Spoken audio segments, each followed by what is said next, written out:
So we have this way of calculating the average rate of change of a function over some interval in the independent variable.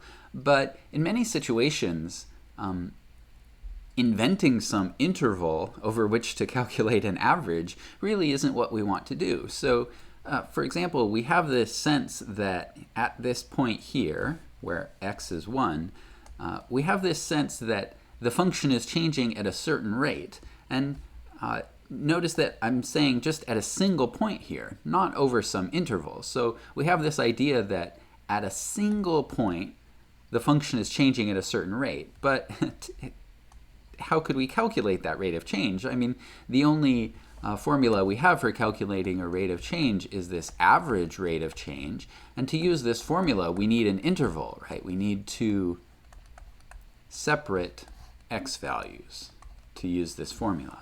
So what would it mean to find a rate of change at a single point? Well, remember, our interpretation for the average rate of change is that it is the slope of a line going through two separate points on the graph, right? The slope of a secant line. So what would, and to find a secant line, to have a secant line, you need two separate points on the graph. So what would the rate of change at a single point be? Well, sort of the corresponding idea is, right, if you try to imagine what a secant line would look like if the 2 points were actually on top of each other, the line would sort of look like this. The line would just kind of skim along the graph and only really touch the graph just at this single point here. Now, I know it's also touching the graph down here, but what I mean by touching the graph at a single point is it's not cutting across the graph here. It's just sort of skimming along the graph, right? If we zoomed in on the graph there, it's the line I'm attempting to draw is just skimming along the graph, right? In this neighborhood here, it's somehow parallel to the graph. The line that we're looking for is parallel to the graph. This kind of line, this red line that I've drawn here, is called a tangent line. Okay. And so what we could mean for the rate of change at a single point is just the slope of this tangent line at this point. So we could say the rate of change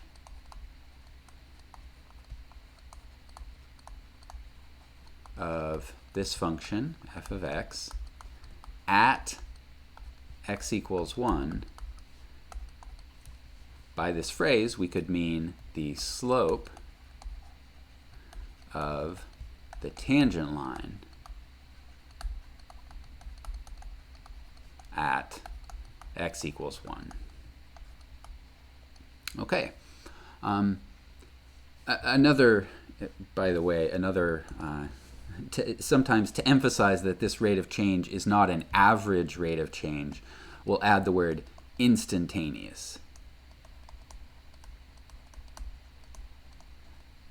So this is an instantaneous rate of change at this single point.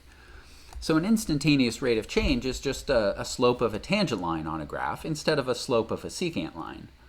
And this is really, so to find instantaneous rates of change, what we would like to be able to do is find the slope of one of these tangent lines. And that's actually the question that really got the whole calculus thing started, finding the slope of a tangent line. So this is the tangent slope problem. Given some function and some x value, find the slope of the line tangent to the graph at the point a, f of a. And so if we have some x value here, remember a, f of a, that's the point on the graph corresponding to that x value. So there's a, f of a. And the tangent slope problem is, given some function and some x value, find the slope of the tangent line. So the question is, what is the slope here? And we'd like to be able to calculate this slope not necessarily graphically, because for complicated situations we won't have a graph, but we'd like some sort of mechanical way to find the slope of this tangent line. So how could we do that? Well, I mean, really, the only way we have of finding a slope is the slope formula, right? y2 minus y1 over x2 minus x1. But the problem with the slope formula is that you need 2 points, right? We only have a single point. If we were finding the slope of a secant line, that would be no problem because secant lines have 2 points on the graph. But tangent lines only have 1 point, at least near this point of tangency. They only have 1 point on the graph. So we won't ever have 2 points that we could use to use the slope formula if we're starting with a tangent line. So what should we do? Well, this is one of those situations where the best strategy to solve this problem is to give up. It's just too hard to come up with an answer directly because we just have no way of using the only foothold that we have for this problem of finding a slope. We need 2 points, we don't have 2 points, so we're kind of in trouble. So let's give up on the tangent line. The thing about the tangent line is if you change the tangent line at all, if you tip this tangent line the slightest bit, it becomes a secant line. You see that I've tipped the tangent line a little bit, and now we have this second intersection point over here. So what we can do is, right, so we have the second intersection point. It has a second x-coordinate to go along with it. We could call this second x-coordinate b. So the second intersection point is b f of b. Right? And we could, instead of finding the tangent line, the slope of the tangent line, because that was too hard, instead find the slope of the secant line. So to find the slope of the tangent line, the first thing that we're going to do is ignore the tangent line, find the slope of a nearby secant line. Okay. Now the problem with finding the slope of a nearby secant line is the secant line is not the tangent line that we wanted. You can see that the slope of the red line, the secant line, is not going to be the same as the slope of the tangent line, the black line. But hopefully they aren't too far apart. If we calculate the slope of the secant line, you could ask yourself, well, it's not quite what we want, but is there any way we could make it closer to what we want? And, you know, there's one obvious way, which is this second x-coordinate b, it's really far from A, right? The way that we got a tangent line was by imagining that the 2 points for a secant line were on top of each other. Well, these 2 points aren't on top of each other, but we could make them closer to being on top of each other just by sliding our second x-coordinate closer to A. So, you know, this first b value was really far from A, so instead of using that one, let's use one closer, right? The corresponding point on the graph is going to be here, this blue point, and then when we get the secant line through those two, we get something like that.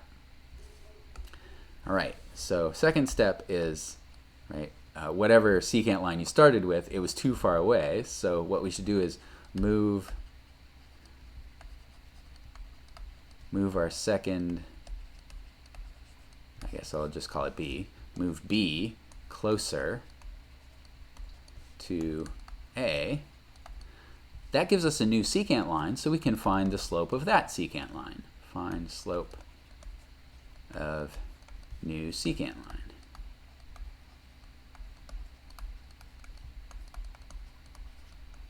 Okay.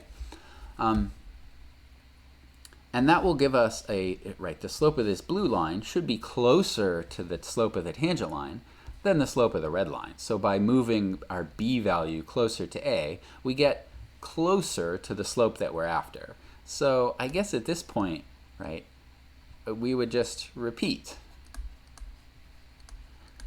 That is, take the b value that the second b value that we just used, and move it even closer to A, and then even closer, and then even closer.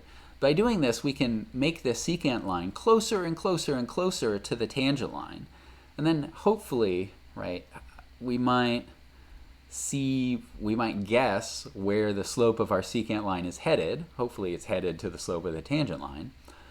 Or we might just, at some point, we might say, well, b is close enough to a, let's just use the secant slope instead of the tangent slope. So now we have two ideas for how to find the slope of the tangent line. If we want an exact tangent slope, actually let's do an approximate tangent slope first. If we're satisfied with finding an approximate tangent slope, then what we can do is just find a secant slope with a and b very close. Right? We might just be satisfied with an approximation, in which case if a and b are very close, the secant line will be very close to the tangent line, and so the slope that we get will be very close to the tangent slope. On the other hand, if we aren't satisfied with an approximation, to find an exact tangent slope, well, here we're still in a little bit of trouble. We can find secant slopes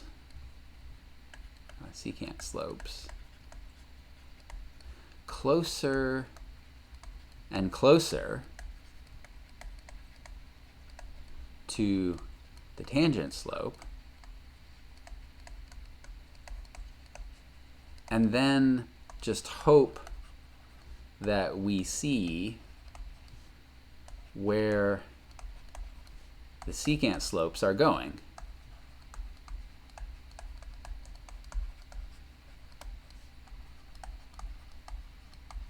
Because, right, we have this idea that if we're moving a and b closer and closer together, these secant lines are getting closer to the tangent line, and so the secant slopes ought to be getting closer to the tangent slopes. So if we can see where these secant slopes are going, then that should be the tangent slope. Now, this is, conceptually this is okay, but the problem in practice is that we can't know for sure where the secant slopes are going. So this is okay as an idea, but it's not going to give us guaranteed answers. This is not the sort of mechanical procedure for finding a tangent slope that we were hoping for. But for now, it's going to have to be good enough. You might say, well, if we have this formula for a secant slope, right, we want to make b and a be in the same place, essentially, since that's how we got a tangent line. But if we just use the same thing, right, if we slide b all the way over to a so that b equals a, then what we get here is f of a minus f of a over a minus a, and that's 0 over 0, and 0 over 0 is undefined. So this, this idea of just setting b equal to a doesn't work because it gives us this undefined ratio. So I guess what we'll need to do in the future is be a little more careful about how exactly we slide b towards a, right? Because that's really how we're getting our tangent line. We're starting with two separate x values and then sliding them closer to each other. But we can't take the shortcut of jumping to the end where b and a are actually equal. We're going to have to be a little more careful about sliding one x value towards the other x value.